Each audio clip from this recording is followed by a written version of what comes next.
Yeah. And 5, 4, 3, 2, 1. Welcome back to the Did We Shutter? Did We Stutter show? Okay, focus. I thought that was pretty funny. I might keep It it was in really there. funny. We're keeping it in. Hello, everyone. Welcome back. Like, comment, and subscribe. And if you want to subscribe twice, make another Gmail account and subscribe again. Well, this episode is about a book Marianne read. I have no idea what the theme is. It probably has to do with romance, but that's all I know. I'm hoping for a mafia, but we'll find out. So Marianne, take it away. I'm sorry, Rachel. It's not a mafia. I have to reread my favorite mafia book. I have to reread it so I'm prepared and can present it professionally for our show because it's really hard with these books because I get so excited that I'm like, but anyway, I love to see the cover. So this is one of my favorite fantasy romance books, but my favorite is the sequel. And I'm going to talk about the first book, which I think is like a prologue. And then I want to talk about the second book. But I think I've mentioned it to you once. And see, I'm the type of friend, like, if you're not going to like something, I'm not going to recommend it to you. Like, if I'm, even if I'm obsessed with it, like, I'm not going to recommend Rachel Gattaca. She would not like that movie. I watched it. I hate that movie. So dumb. And I was like, who recommended that? That's terrible. What's the point of Gattaca? But I think there's a lot of friends who like recommend something to you and you're like, that's just not me. Like, and I'm like, I get it. So it's really fun that Rachel is open to listening to me. I'm here for the journey. I'm just not going to read it. She's just not going to read it. But I think you possibly could, but it is very fantastical. My hair. But this is the cover. It's called we've talked about it. It's called A Court of Thorns and Roses. Okay. Love my special effects and the lighting. It's actually sunny here today. A Court of Thorns and Roses. This is a very popular fantasy romance novel. It's going to be a Hulu series, like Outlander, like Hulu series. Oh, so same that's content why I thought, as Outlander. Better. Okay. Well, I haven't read Outlander. Okay. There's no like, it's not like rape and weird stuff like that. No, it's not dark. I can't read or watch that. Okay. Like, this is not dark. This is more like there's explicit like sex scenes. It's like Game of Thrones is like the flavor, and like there's action. Okay. But anyway, let's start. First of all, what do you think of the cover? What's on the right side? Is that a thorn bush? A thorn bush? I think it's a tree. A tree? Okay. And that's the main girl, main character? That's the main girl. That's the main gal. Is that tattoos or lace on her arm? I think it's tattoos. The next one's definitely a tattoo. So this is a very popular book. I love it. Yeah, in the fantasy world. And I think this is definitely like the gold star of fantasy romance, by the way. So I thought we'd start it off. Okay. But it starts off like Hunger Games. So this girl, Hunger Games. Yeah. So that's why I'm like, she could like this book. She could, because I think what I love about this book is this amazing character development, this amazing world she built. Sarah J. Maas is amazing. I've always loved all her books. And also it's such a realistic love. So that's the reasons why I love this book.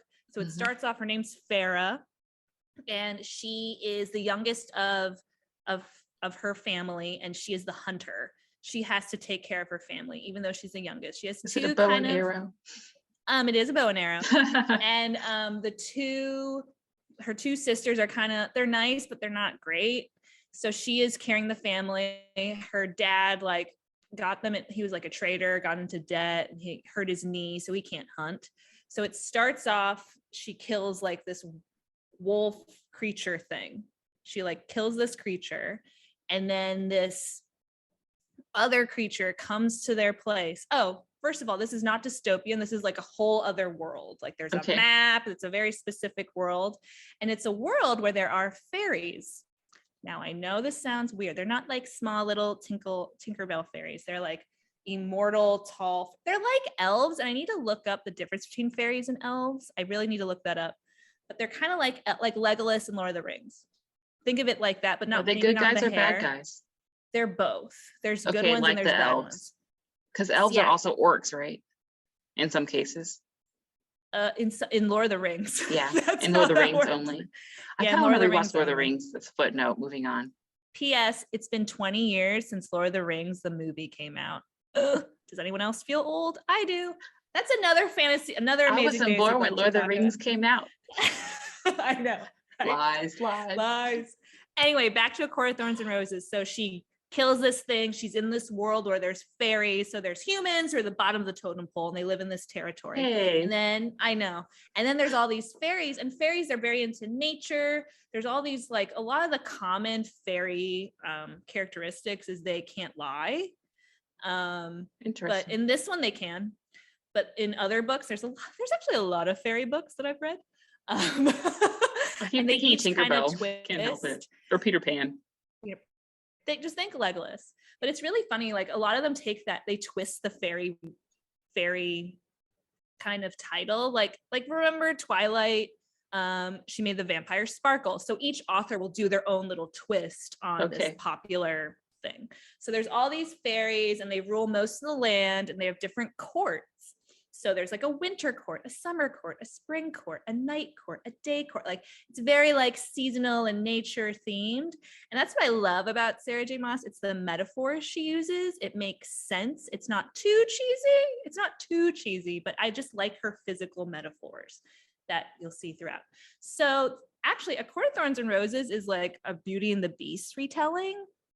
So this beast comes in and is like, you killed my friend. So what she finds out, she killed like a fairy person, and fairies, they usually like can morph into things too, which is kind of cool. Oh. Yes. Very fantastical world. Wait, I have more questions about the morphing, if that's okay. So fine. Why do they morph? When do they morph? How do they morph?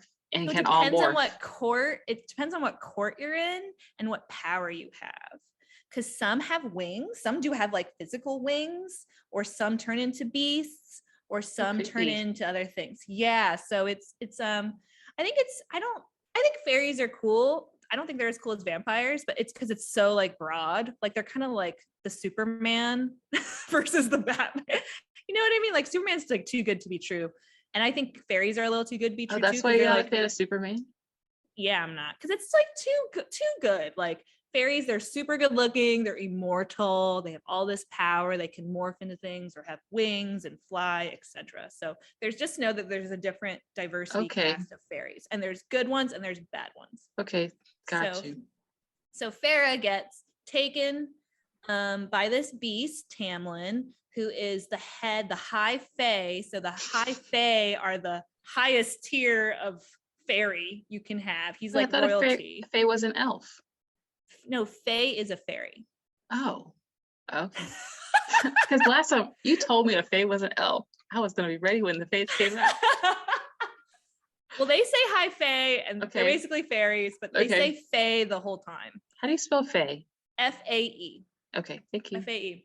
Okay, so this is so complicated. We need like an encyclopedia on fairies. We need a diagram. Where's the whiteboard? We need a diagram and a whiteboard. So Tamlin takes her. He's the he's the high lord of the spring court. So she's in this court, and she is trapped over there because she killed his friend. So he's pissed, and he's coming for her jugular. Pissed. Okay. So what's funny is he is cursed as well. Of course, it's like Beauty and the Beast. He has like this mask on. All the time? The whole time. Yeah, I know, right? Can he see anything, or is someone has like hold his hand to show him where to go? No, he can see.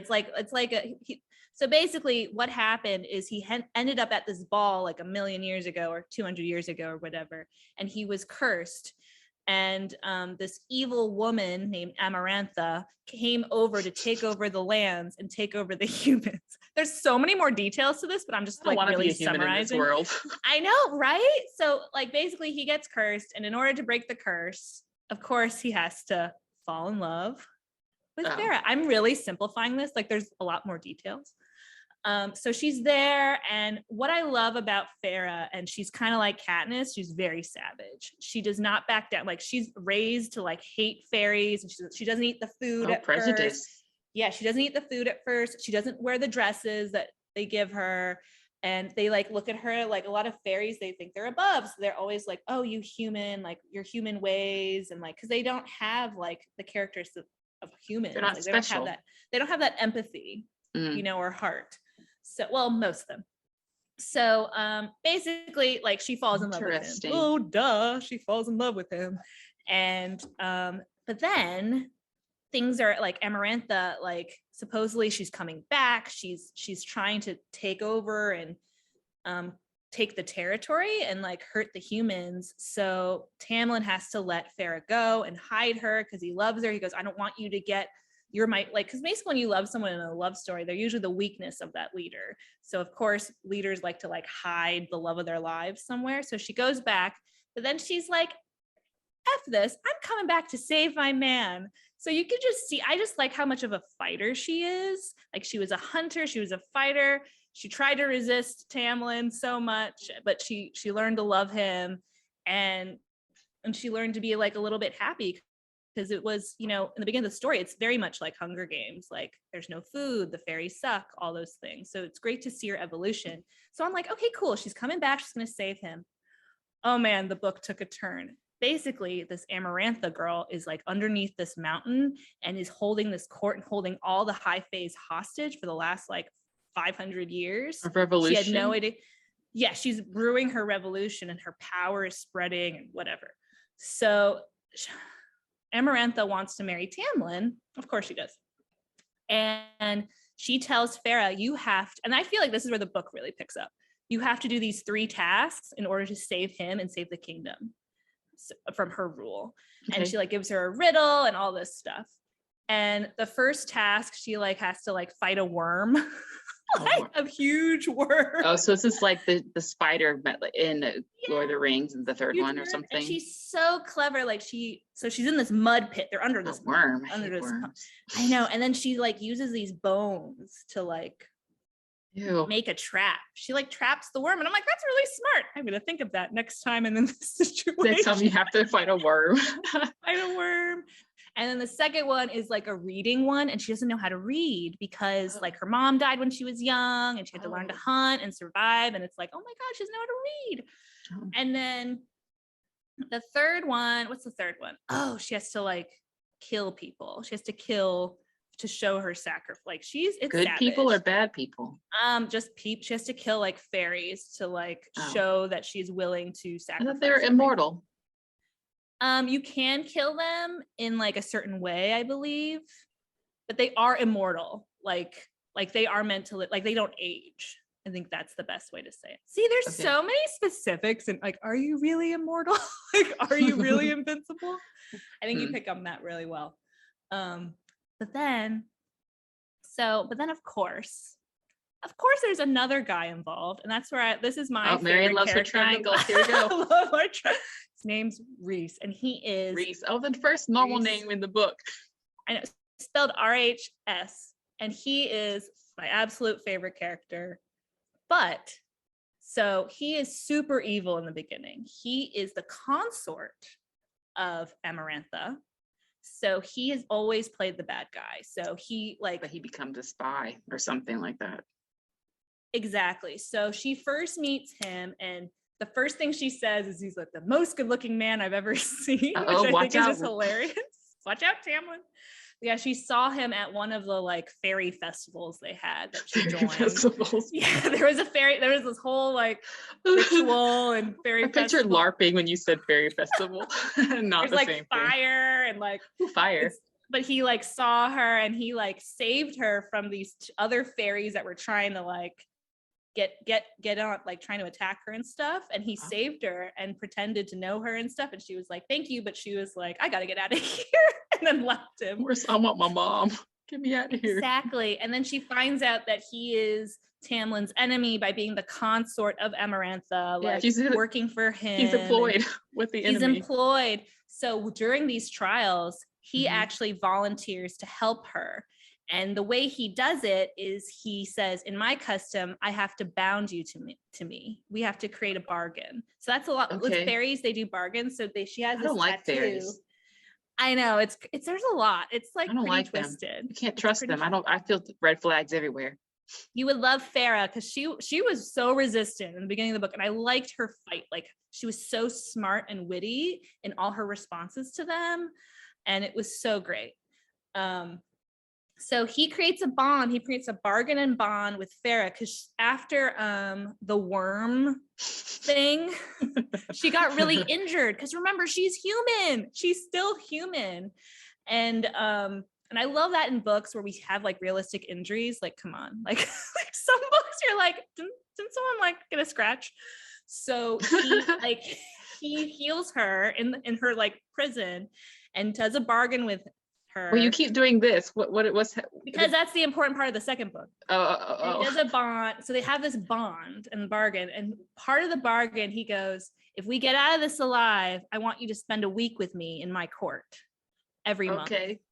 And she's like a concubine? No, just at her court. He didn't promise any of that stuff. Okay. And she was like, huh? And yeah, she's I was like, huh? But she was like on the verge of dying, like literally dying. So she says yes. So throughout these trials, I know. He picked it at a weak moment, though. That's not fair. I know, but she was dying. Yeah, a weak moment. And then he has to make a condition. Okay, Rhys. That's what he says in their customs in exchange. Okay. So, and also, so in the trials, he like flaunts this to Tamlin and Amarantha, like, hey, I had to save her. She is now my sponsor. Of course, Amarantha loves this because she's evil. Mm-hmm. Like she's evil like this. She wants to hurt Tamlin. So in the end, Farah does what she needs to do, but Amarantha still kills her.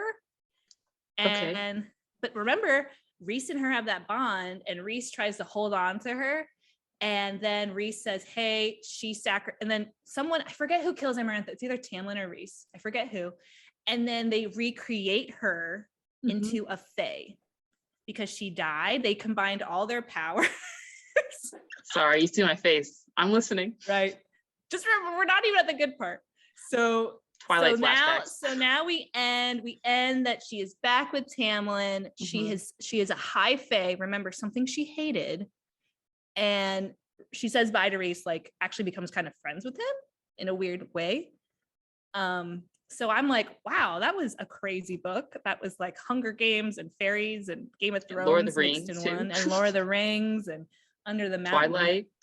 But it was just, I'm telling you, this character development, her banter, how smart she is, I really admired. And it was realistic in a fantastical world. But I would love to know, after I rambled on, I'd love to know, what do you think the sequel would be about? Because that's my favorite, one of my favorite top 3 favorite books. So I got a little confused at the end about how it ended. So maybe we can clarify before we move to the next one. So who did she end up with in the end? She didn't die. Tamlin. She didn't die. She turned into an immortal high fae person. And then she married the original dude, not Rhys. She didn't marry him. They just like walked out of the mountain together. Okay. And then so the evil girl, what's her name? The evil fae. Amarantha is dead. She's toast. Rhys is still hanging out, probably feeling a little bit salty and wanting his girlfriend back, I'm guessing. I don't know. Have you told me the second book? So what do I think is in part 2? Yeah. She's no longer human. Yeah. I don't know, actually. I don't know. I would love to tell you. Yeah, do tell. So I really think of A Court of Thorns and Roses as a prologue and the second book as like the masterpiece. Like I think sequels are really hard to do well. Like my favorite sequels are The Dark Knight, X-Men 2. I was thinking about it. X-Men 2, Dark Knight, Two Towers. Oh, do you like Two Towers more? I like Two Towers a lot. Okay. But I think sequels are so hard to do because the first book is so crazy and it's so hard to top. And I'm the type of person too, like if it's good, I will end there because I hate being disappointed. I just do. I get so invested. Like I'm still sad about Game of Thrones. That was the worst finale. I'm still sad. Anyway, so book 2. I thought it was just so realistic. Farah is still recovering from what she went through the mountain. Like, remember, she fought PTSD. A worm. Yeah. She fought, like, she got embarrassed. She couldn't read. She killed some fairies. She died and came back. And not as a human. Not as a human. So she is dealing with some ish right now. She is just, and I was just shocked because I was like, oh my gosh, she's going to marry Tamlin. It's going to be great. No. So they're like primping her for her wedding day. They're keeping her safe because Tamlin is super secretive because what she's done. Oh, his mask falls off, by the way, like the curse. Oh, good to know. Does he have nice eyes? His face. Yeah, everyone's good looking. Okay. But he's like super protective of her, not keeping her in the loop, not letting her go out. In a bad way? In a bad way, in a very bad way. And so she's at her wedding and she hasn't seen Rhys. She's at her wedding and she's in a dress that's like ugly. And she's like, oh my God, help, in her head, help. And remember, she has the bond with Rhys. And so that didn't go away. Well, Rhys, okay. No. So Rhys comes and sweeps in. He goes, and he has his thing. He always says, hello, Farah, darling. And Rhys is kind of that like a-hole, smart aleck, bad guy. Okay. He has bite to whenever he talks, and super smart too, and charming, and is always openly flirting with her also, which is really fun. Well, I think that's fun to read in a romance book. I mean, if you're not going to read the banter, come on. So he's like, hello, Farah, darling, and sweeps her away on her wedding day so she doesn't marry Tamlin. And she does the bargain. She has to stay with him for a week. And you're like, oh my God, what is he going to do to her? Because he's the court of nightmares. I'm scared. Or the court of night. No, he's the court of night or dark. I forget. Sorry, I just read another fantasy book and I'm like, I get them all in a blur. So she brings him and she's like, oh my God, am I going to go to a prison? Like he's going to torture me. I'm going to go back in the mountain. No, he gives her like this beautiful, like they're in the mountains. They're in this like beautiful house and he teaches her how to read. I wasn't going to see that coming. I was preparing for the worst. Right. And I'm like reading this like, what? Because I didn't see that coming. Like I was like, huh? And what I love about this book is you read like the first book again and get all the Easter eggs of like the ways he showed that he really liked her and valued her as a person. So anyway, he like teaches her how to read and then they keep doing it. And also he talks about the bond with her and he teaches her how to use powers and she realizes she has powers because remember she's made of all the fairy powers from everyone, so she's like she's divergent. Special. She's divergent. She is divergent and now she can read. No one can stop her now. No one can stop her now.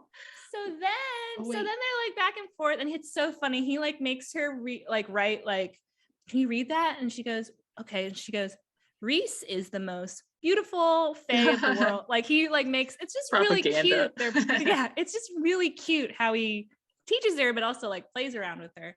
And so they do this and she's still suffering. Like she's going through all these nightmares where she throws up every night and like she can't. Yeah, it's like really sad. But I'm like, I get it. Like she went through a lot. And then all of a sudden a lot happens, but then Tamlin literally shuts her in her house, like literally creates like a barrier.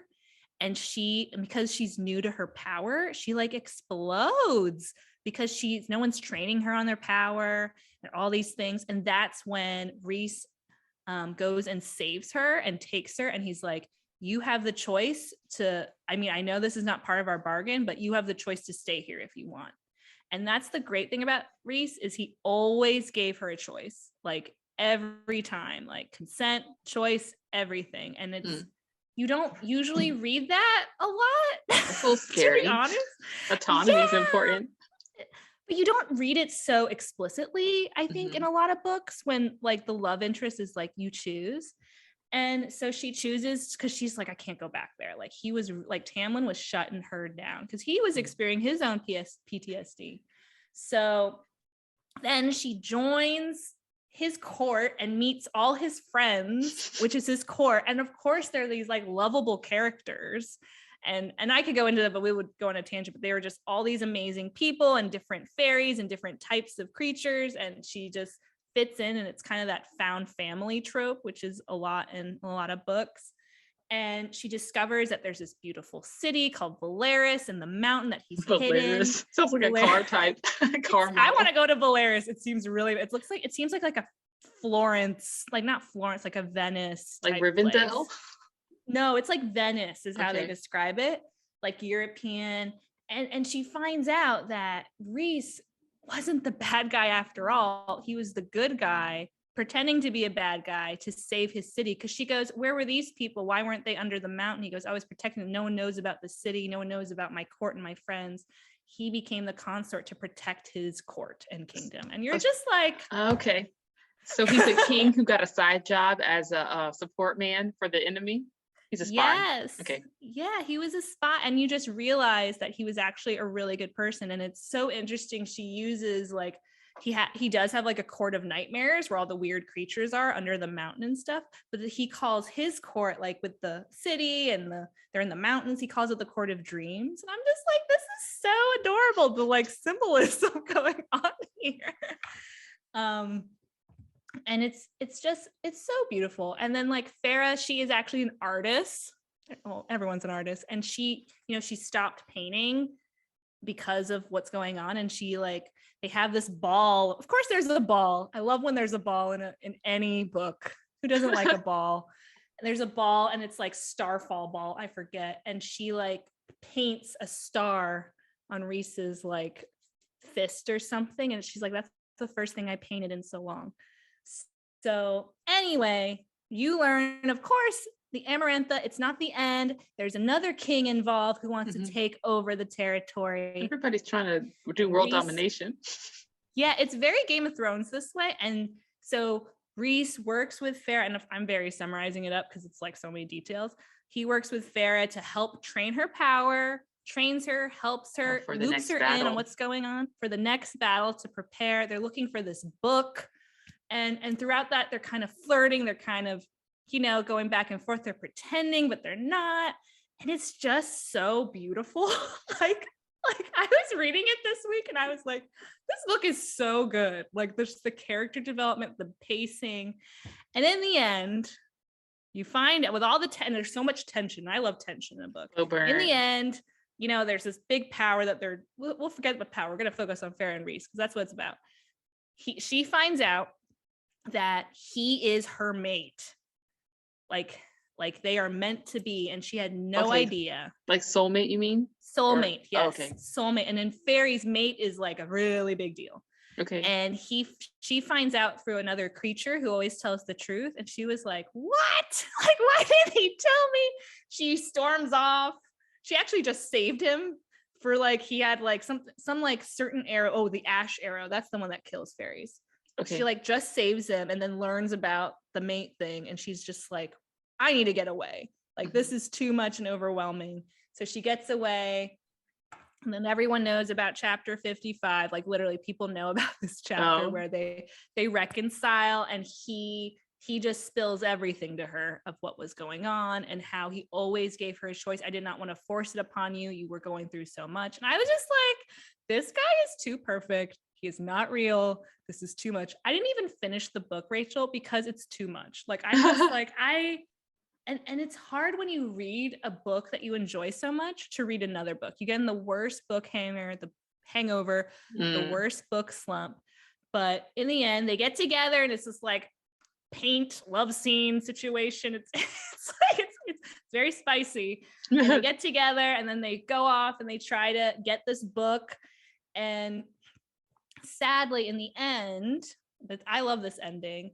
So her sisters get involved because they need some human support, support from the human queens.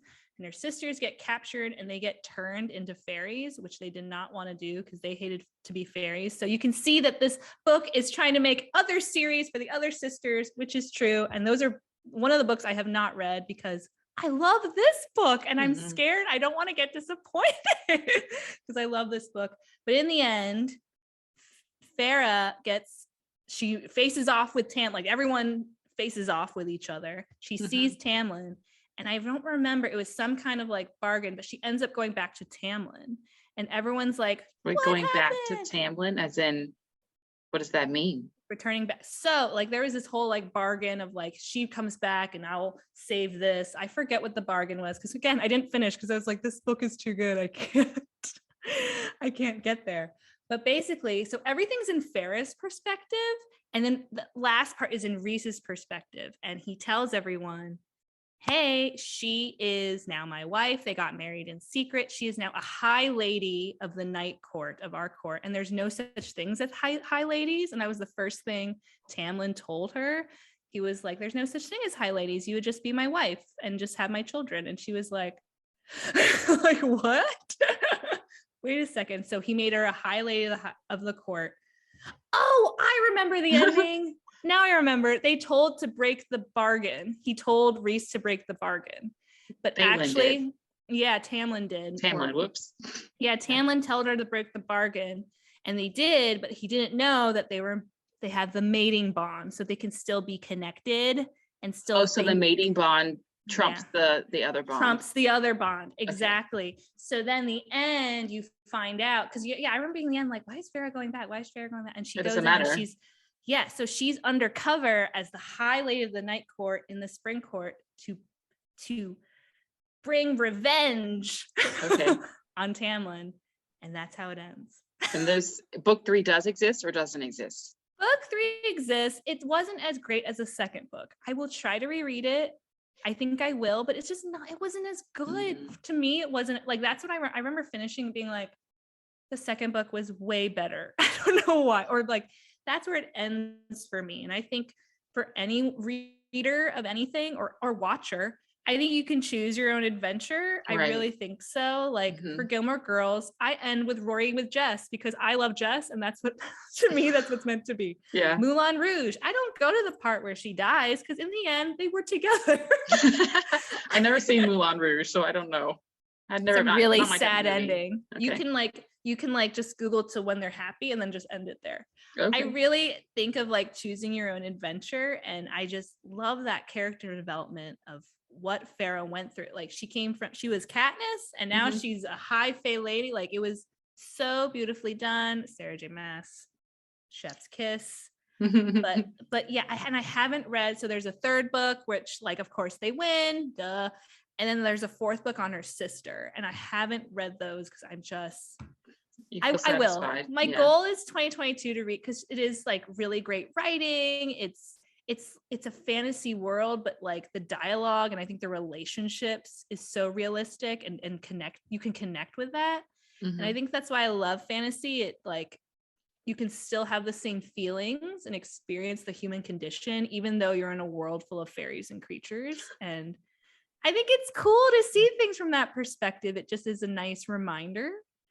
But yeah, I didn't even look at my notes. I just was like, I really like this book. Cool beans. Well, thanks for sharing. I had to do it. I just love how she gave her, and then like I think his devotion to her too. Like he did everything for her, and it was great. It was so good. Anyway, I'm done. Thoughts? Thoughts. Oh no, you froze. Oh, you froze for me. So, but I can still hear you. You look great. Oh, thanks. There you go, unfrozen.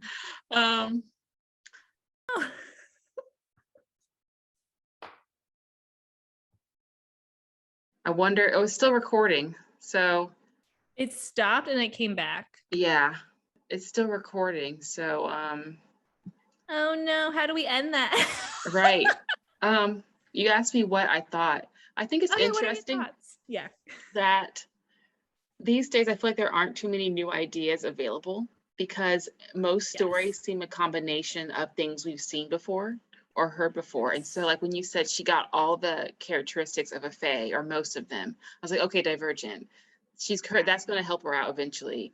Or the love triangle stuff and secret weapons and spies, there's nothing new with that really. Or even I was thinking about Narnia at some points when you were talking about it, because of the human kids go into the fantastical world and they fight creatures. There are no other humans in Narnia. Is that right? Yeah, I don't think so. No, there aren't. And they overthrow a kingdom. So I think that's interesting that there's so many similarities with all these other things we've seen before. But going back to the beginning when you were talking about, I think, why you don't like Superman, but you prefer Batman. Even though he's rich, he works hard and he's dedicated, even though he has some personal problems. But that's interesting though, because I do like it when people have to struggle a little bit more because of their personal limitations. So for her, it was being human, when everyone else has an advantage. Oh, and then I had one question for you. Is it better to have human empathy, which you said the fae don't have, or compassion, or to have a superpower? Like, which one's worth more? So Oh my gosh, the sun's come out. Sorry about my lighting. That's fine. I think, and the point of that book is it is about compassion and Okay. feeling. It isn't, and like there is a quote in the other book. Hold on one second. Let me find it. That talks about like how she is this fae. Like it's such a physical symbolism. Like she is physically a fae person, but her heart is human. Oh, so she's And still humanoid. She's a humanoid, is yeah, that she's right? still herself. She's still herself. Okay. She She's did get a just- personality transplant She didn't too. get a personality transplant. Exactly. Exactly. I gotta find that Interesting. quote. But Wait, yes, keep but going. Rhys has compassion and self-sacrifice. So you can have those qualities if you're not human. Yes, you can. Yes. Yes. Oh, okay. I thought you Yes, you couldn't. can. Okay, never mind. You could. Sorry, it's hard. It's hard when all these creatures, like especially when we talk about like Buffy, every demon's evil. Buffy. Every demon evil and does not have a soul. But yet every world is very different. But yes, fairies have the human condition and all that stuff. Okay, cool. This is what the second book looks like. Court of It's so good. Like, is that her? Oh. Okay. I was like, there's her tattoo. Oh, there's tattoos. Her bond. Those are crazy. That hand tattoo's crazy. Yeah. I Of still course, like Rhys the has divergent bird tattoos. tattoos. I like the bird tattoos. Tweet, tweet. Oh, it's just so funny. But it's so crazy. I can't find that quote. But thanks for listening to my love for this story. I hope I made sense because I feel like I get too excited and I don't remember what I said, and I hope it was coherent. It made sense to me. I think excitement's the point. If you weren't excited, then I don't think we would be recording the video. That's true. Yeah. Oh, here it is. Be glad of your human heart, Farah. Pity those who don't feel anything at all. Okay. Rhys, he's too good. You need a tissue over there. See, I can't even read another book because it's so hard. Like when you read such a good book, you're like, where do I go now? What's the point? True. What's the point? True. Oh, well, we are going to talk about a book, completely different type of book, but the Rosie Project. I started reading it last night, but I was so tired. I don't think I got past page 3. But yay. So it's a completely different type of book, but I think it's going to be really entertaining. So it's so much fun. I feel like that's a good compromise of like, hey Rachel, I want you to read a romance book. This is a good one. This is my compromise. It's the polar opposite of the last book I read, which is a Holocaust memoir. So oh wow. So I read like 3, listened to 1, read 2, and then started another. But this is a little bit of a bunny trail, but the type of memoir it was one I've never read before. And it's kind of psychologically trippy. I can't explain it. It's called This Way to the Gas, Ladies and Gentlemen. And so people in Goodreads just say this is probably one of the hardest books I've read before. And so I stopped reading because I don't know. I wasn't in the right mental set. And the way it's translated from Polish, I think. And so the translation's a bit weird. And they include Polish words that there's no translation of them. And I don't know what they are. Because the context doesn't give you any hints of what they are, except maybe stop. I don't know. And so I haven't continued reading. I also ran out of time this week, so I was busy. But it's been on my shelf for probably over a year and a half. But I like Holocaust memoirs in a twisted sort of way, and that they're not pleasure reads, but I feel like it's a really interesting perspective of humanity. And I use it to remind myself that you have a good life. Don't complain, because you can't help when and where you're born and what happens to you a lot of the time. And so I don't know. And I like seeing not the crazy part, but the really impressive things people do to help other people in such desperate times. Yeah. And I'm like, would I do that? I don't know, but I hope so. I think you will. I would share my bread, my last piece of bread. So that's really big bunny trail. Sorry. That's totally fine. I did want to comment, you said about how, you see like similar themes and inspiration in book. I think it's really easy to do in fantasy. I mean, who wasn't inspired by Lord of the Rings? True. Like, who wasn't? But you know, I think here she definitely did a good job of like alluding to things, Mhm. but there are a lot of books where I'm like, you definitely like a lot of books like steal from A Court of Thorns and Roses a lot, like the Oh, wait. fairy and the like Okay. two, like the dark and the good and the night. Like I Mhm. just read another, I just read a vampire book and I hated the ending. I hated the ending. But it was so much like another book, another vampire book I read the year before. And I was like, did she read this book and then combine that book and then just made this book? Like you're just like, a little too, sometimes it's a little too obvious. When does plagiarism begin and end? Yeah. Yeah. I mean, I definitely saw some inspiration, but as the story went on, I went, this sounds really familiar. We've been here before, Sam. We've been here before. Yes, Sam. So yeah, I think it like I feel like whenever you go on a quest, oh, Lord of the Rings, like Right. and what story doesn't Epic have journey. a quest? An Yeah. epic journey. Right. But there is the fine line there. Yeah, copying. Plagiarism. Yeah, or just like you just mesh two ideas together and that doesn't mean you're a genius. Like, Right. that It is- just means you copied two really good ideas and linked them kind of sort of well. Exactly. Right. So, but I would love to know people's thoughts on A Court of Thorns and Roses and A Court of Mist and Fury. Mhm. Oh, there's such good rereads that I had. Even sorry, I can't finish the second one. It's just so good. It's just too good. Wait, how much do you have left of it that you haven't read? How many pages is left of this number Of two? A Court of number 2. I always end when they get together. Oh. Wait, then I mean, I've read it before, but I just Yeah. won't reread the end because I'm just like, Oh, I see what you're saying. see what I mean? Like, I just like Yeah. want to end on a high note. and go about my day. And maybe I skip to like it's cute in the end. She goes, Tamlin doesn't know I'm the high lady of the dark court or whatever.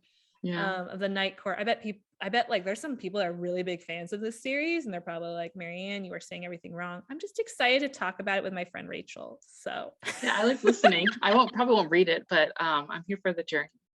yes, it is all about the journey. I Yeah. always hate endings of books. It's all about how did they struggle and how did they fix it and who helped them and what were the steps they took. And it's just, I love that. Well, let us know in Anyway. the comments if you've read them and if you like them. And look forward to the next episode. Woohoo! Thanks Bye, all. y'all. Thanks for being patient with our technical difficulties.